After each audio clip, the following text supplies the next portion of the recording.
Run at 'em, pregame for life. I'm going to give you another chapter preview today. One of my favorite words of the week from this past year was hang on, it's almost daybreak. The story of Jacob wrestling God in Genesis 32. And to understand this wrestling match, you have to know a little bit of the backstory. So Jacob was a twin brother to Esau. Esau was the firstborn. He was to get the family inheritance and the biggest blessing. But Jacob traded a bowl of stew for his birthright because Esau was hungry after coming back from the field one day. And then he went to deceive his father and stole his brother's blessing as well. After that, Esau wanted to kill Jacob. And Jacob was gone for a long time, but when he decided to come back, he was afraid of his brother. He had a lot of family, he had a lot of animals, he had a lot of things.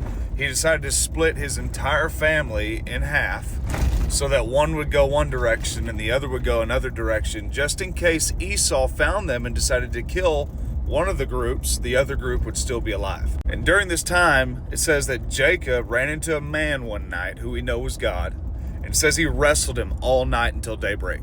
And I don't know about y'all, but if you've ever been in a wrestling match, you know about 30 seconds to 1 minute in, especially if you're not in wrestling shape, it's tough. So just imagine Jacob wrestling for hours until the sun came up.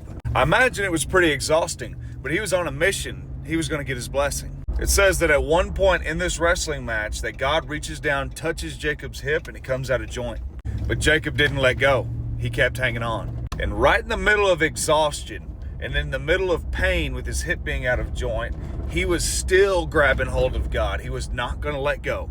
Even to the point where the sun was peeking up over the horizon and God says, let me go for the day breaks. A command from God, let me go. Jacob says, no, I'm not going to let you go until you bless me. And God looks down at Jacob and he says, what is your name? And Jacob responds, Jacob. Not because God didn't know his name, but because he wanted Jacob to realize who he was before a holy God. He was a liar, a deceiver. He was in need of a savior. He could not do it on his own. He needed help. And God tells him, your name is no longer Jacob, but Israel, for you have struggled with God and won. And he received his blessing. What I find really cool about this story is obviously God knows every situation. He knows exactly what's going on. He knows that Jacob is afraid for his life and he's looking for a blessing. And God just so happens to walk right past him in the middle of the night, knowing that Jacob was about to tackle him to the ground and they were about to be in a wrestling match for hours until the sun was coming up. God knew what was about to happen and he gave Jacob his chance to fight for his blessing. You got to understand that the fight is not for God to see if you really want it. The fight is for you to build your character. Do you really want it?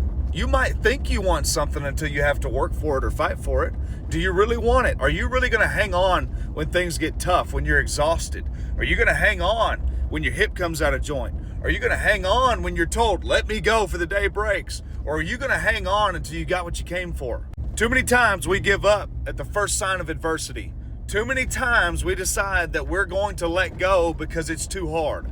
But the few that decide to hang on, they'll get their blessing. So in whatever tough situations rise up today, just remember, it's always too soon to quit. Hang on. It's almost daybreak.